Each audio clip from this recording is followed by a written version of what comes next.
So Block stock is actually up 7.22% today and up 0.24% after hours. That's because Block shares actually just entered into the S&P 500, replacing a company called Hess as of July 23rd, which is in 2 days. Hess is exiting the index upon acquisition by Chevron. Now, if you didn't know, their founder, you may recognize his face, is the person, Jack Dorsey, who co-founded Twitter as well as Square Inc. So they actually specialize in financial services. Now, they actually have a portfolio which includes like Cash App as well as companies like Tidal as well.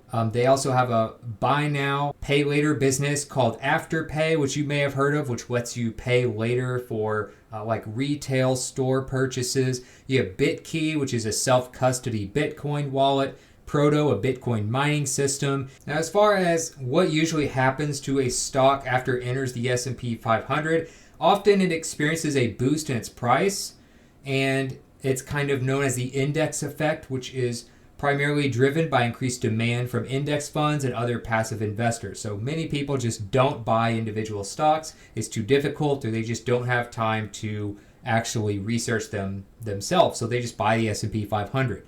So that's why a lot of times the price goes up, because they assume that a company that's part of the S&P 500 will just kind of be passively bought as part of the index. But that being said, it can have a short-term price surge, but it does not necessarily guarantee significant long-term growth or a lasting boost to the company's value.